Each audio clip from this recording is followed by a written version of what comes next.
여보세요? 여보. 아, 진호 학교 마치고 잠깐 놀이터에 왔어. 저녁에? 잠깐만.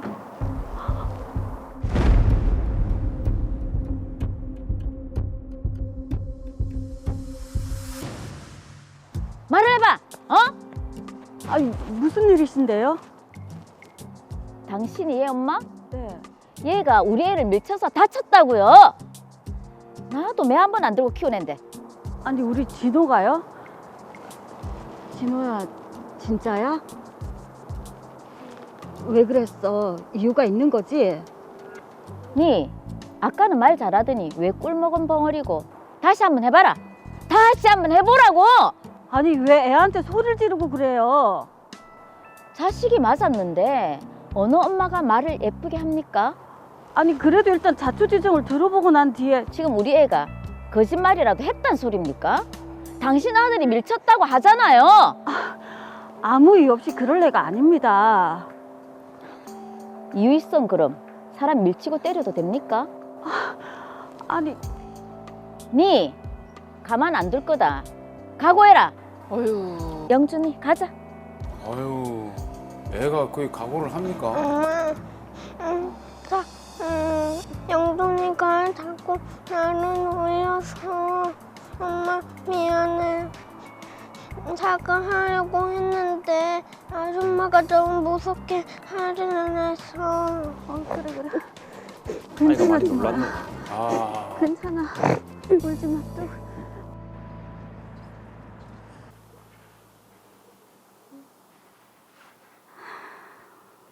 마음이 아플 것 같아요. 아유 속상해 진짜. 여보세요? 애 데리고 지금 좀 만나죠. 지금이요? 이런 건 빨리 해결해야죠. 같은 아파트 살면서 경찰 신고도 좀 웃었고 서로 사과시키고 끝냅시다. 네, 알겠습니다. 낮이랑은 다르네. 진호야, 잠시만 일어나 볼래? 진호야? 엄마, 무서운 꿈 꿨어? 응. 괜찮아. 엄마가 있잖아. 아유, 아이가 지금 병기를 하는 것 같아요. 니 왜 그랬는지 남자답게 말해봐라. 어휴, 아버지까지 이제 가세했습니다. 영준이가 자꾸 저를 놀리면서 바지를 내려고 해서 하지 말라고 하다가 밀었는데 안 내렸잖아. 저번에는 내렸잖아. 니 영준이 민 거 이번이 처음이 아니지? 저번에도 다쳐서 왔던데. 두 번째. 뭐? 두 번이면 상습범이네 이거. 니도 한번 당해봐라. 당신 미쳤어? 아이고 이건. 어허. 그러게 내가 애 관리 잘하라고 했지. 우리 남편 아주 무서운 사람이야. 기한 우리 아들 다치게 해놓고 당신은 무사할 줄 알았어? 저 이대로 가만 안 있을 겁니다. 경찰에 신고할 거예요. 신고해봐라. 누구 아들이 가해자인데 뭐? 이런 상황에도 혼자 온 걸 보니 애 아빠도 없나 보네. 말이 심하네요. 뭐라고요? 잘못했어요. 니 앞으로 내 눈까지 띄지 마라. 가만 안 둔다. 니도 앞으로 잡히기만 하면 어휴, 가자. 아이고 에이. 세상에나. 아.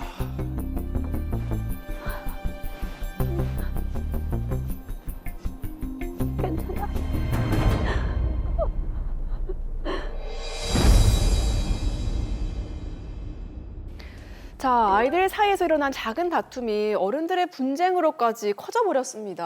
아, 그렇습니다. 이 사건 빨리 좀 해결을 해봐야 될 것 같습니다. 사건 정리부터 해보죠. 김진호 군과 최영준 군은 아파트 놀이터에서 함께 놀다 다툼이 생겼는데요. 이를 보고 있던 최영준 군의 엄마 정수진 씨는 김진호 군이 자신의 아들을 밀쳤다면서 진호 군과 엄마 이지현 씨에게 크게 화를 냅니다. 그날 저녁 피해자라고 주장하는 최영준 군의 엄마 정수진 씨는 빨리 사과하고 사건을 마무리하자며 진호 군과 엄마 이지현 씨에게 만나자고 전화를 걸어왔습니다. 이에 지현 씨와 진호 군은 약속 장소로 나갔죠. 그런데 그곳에는 최영준 군의 아버지 최치수 씨까지 동행한 상황입니다. 최치수 씨는 진호 군에게 왜 그랬느냐, 이번이 몇 번째냐 꼬치꼬치 물었고, 마지못해 진호 군이 지난번에도 이런 일이 있었다고 하자 불같이 화를 내며 진호 군에게 폭력을 가하려고 했습니다. 엄마 이지현 씨가 이를 막아서자 비아냥대면서 폭언을 쏟아냈는데요. 이런 상황에서 이지현 씨와 김진호 군 과연 어떻게 대처해야 될까요? 네, 아무리 화가 나도 폭언을 하고 또 폭력을 가하려 했다는 거는 참 너무한데. 아, 그렇죠. 예, 김경락 변호사님, 이래도 되는 겁니까? 물론 이 피해자라고 주장하고 있는 아버지 최치수 씨나 어머니 정수진 씨 그 심정이 전혀 이해가 안 되는 건 아니겠습니다만, 그 상대 아동과 부모에게 하는 행동은 너무 정도가 지나치고 너무한 것 아닌가 싶습니다. 강력한 법적 대처가 필요해 보입니다. 자, 그러면 강력한 법적 대처를 해봐야 될 것 같은데요. 박병 변호사님, 어떻게 해야 될까요? 네, 아이들 싸움이 어른 싸움이 된 경우인데요.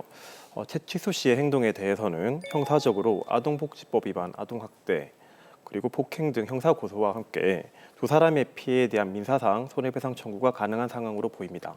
자, 그럼 일단 먼저 아동복지법 위반 여부를 검토를 좀 해봐야 될 것 같은데, 이 형사적으로 문제가 되는 아동학대란 구체적으로 어떤 행동을 말하는 겁니까? 네, 아동복지법상 아동은 18세 미만자를 의미하는데요. 그리고 아동학대란 보호자를 포함한 성인이 아동의 건강 또는 복지를 해치거나 정상적인 발달을 저해할 수 있는 신체적, 정시적, 성적 폭력이나 가해 행위를 하는 것과 아동의 보호자가 아동을 유기하거나 방임하는 것을 말합니다. 즉, 아동의 부모도 처벌 대상이 되고요. 아동이 행복한 삶을 누릴 수 있도록 경제적, 사회적, 정서적 지원하는 아동 복지에 반하는 행위를 처벌하는 규정입니다. 아동 학대가 이제 그렇다는 말씀이시고, 아동 학대 관련 범죄는 어떤 게 있습니까? 네, 아동학대 범죄에 관한 정의는 아동학대 범죄 처벌 등에 관한 특례법 제2조 4항에 자세히 규정되어 있는데요. 대표적으로 피해 아동에 대한 상해, 폭행, 협박, 강간, 강제추행, 명예훼손, 모욕 등이 포함됩니다. 오, 명예훼손과 모욕을 한 경우에도 그러네요. 이 아동학대 범죄 포함이 되네요. 네. 자, 그러면은 아동학대 범죄를 저지른 사람은 어떻게 처벌을 받죠?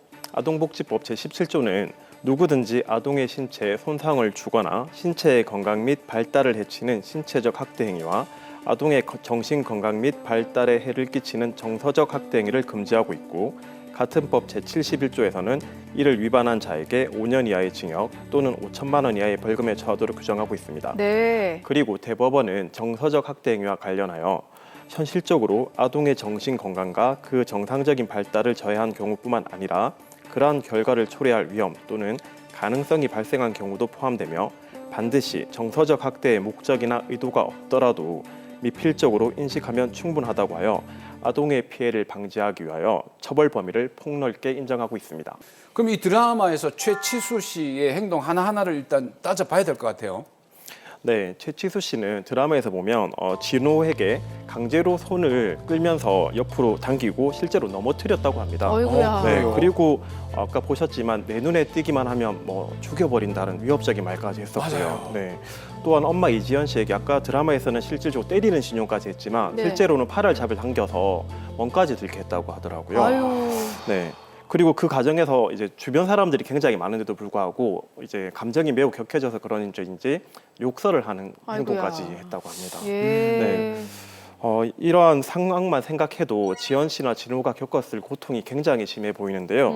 최치수 씨의 이러한 행동들은 진호에 대해서는 아동복지법 위반, 아동학대, 폭행, 협박, 모욕이 성립될 것 같고요. 예. 지연 씨에 대해서는 상해 및 모욕죄가 성립될 것 같습니다. 자, 그런데 실제 최치수 씨가 형사처벌을 받게 하려면 증거가 이제 필요할 것 같은데요. 지원 씨가 어떤 자료를 준비해야 될까요? 네, 지연 씨나 진호 군의 피해 진술이 가장 중요하지만 진술을 보강하기 위한 증거 확보가 매우 중요한데요.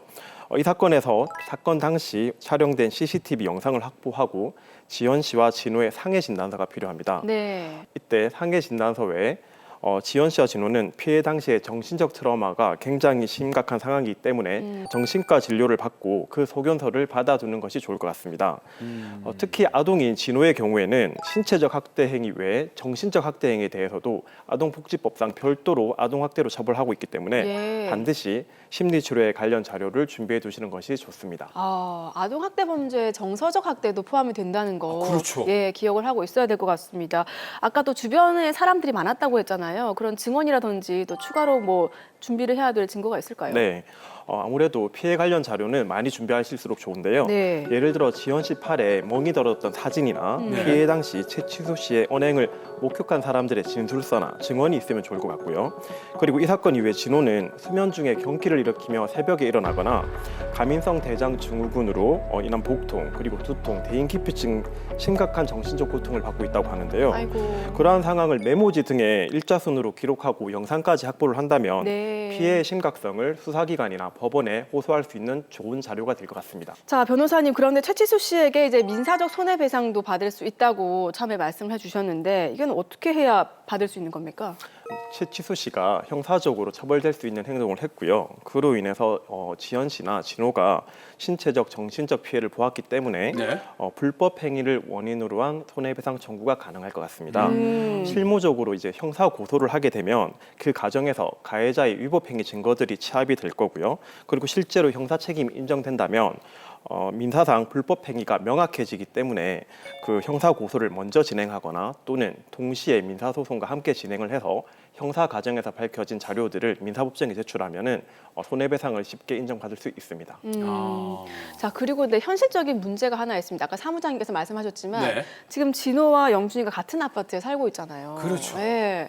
법적 절차를 진행을 했을 때 최치수 씨가 보복 범죄를 저지른다거나 또 다른 가해 행위를 할 수도 있지 않겠습니까? 충분히 의심 가능하죠. 예, 이사를 갈 수도 없고 이걸 네. 어떻게 좀 사전에 막을 방법이 없겠습니까? 실제로 많은 경우에 이런 보복이 두려워서 피해를 당하고도 형사 고소를 포기하거나 미루는 경우가 굉장히 많은데요. 이러한 소극적인 태도는 오히려 피해를 가중시키는 사례가 많고요. 그리고 추가적인 범죄를 예방하는 차원에서도 적극적인 대응이 필요합니다. 특히 특정 범죄 가중처벌 등에 관한 법률 제5조의 9에 따르면 보복범죄를 가중처벌하고 있는데요. 이 조항이 적용되기 위해서도 형사고소 등의 이런 선제적 조치를 한 후에 가능하기 때문에 반드시 이런 적극적인 대응이 필요하고요. 또 가해행위가 반복이 되거나 예. 또는 긴급성이 필요한 경우에는 접근금지 가처분 신청도 가능함을 알아두시기 바랍니다. 야, 이게 피해를 당한 사람이 네. 추가적인 피해를 막기 위해서라도 적극적인 신고가 필요하다. 이걸 꼭 명심을 해야 될 것 같습니다. 맞습니다. 근데 문제는 이 사건처럼 이 아동 학대 범죄 같은 경우에는 피해자가 아동이지 않습니까? 아동이 직접 이 피해를 진술을 해야 됩니까? 네, 현실적인 문제이긴 한데요. 원칙적으로 피해 당사자가 직접 피해 진술을 해야 하지만 진호처럼 사건에 대한 트라우마가 많은 미취학 아동에게 네. 그 피해 당시의 상황을 다시 진술시킨다는 자체가 2차 피해가 될 수 있기 때문에 이런 경우에는 법정 대리인인 지연 씨가 네. 진호와 본인의 피해 사실을 직접 피해 진술을 함으로써 수사가 진행될 수 있습니다. 예, 정말 이게 애들 싸움이 어른 싸움이 된다고. 그렇네요. 사실 주위에서도 보면 종종 이런 경우가 있더라고요. 예. 그렇죠. 예.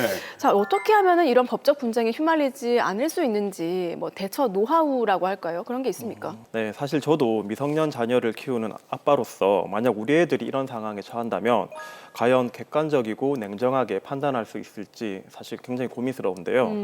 솔직히 굉장히 하도나고 이성적으로 행동하기 어려운 것 같아요. 예. 맞아요. 그럼에도 홧김에 이러한 드라마에서 최치수 씨처럼 언행을 하게 되면 너무나 큰 안 좋은 결과가 나는 걸 너무 잘 알기에 네. 아무래도 상식적으로 행동하려고 굉장히 노력할 것 같습니다.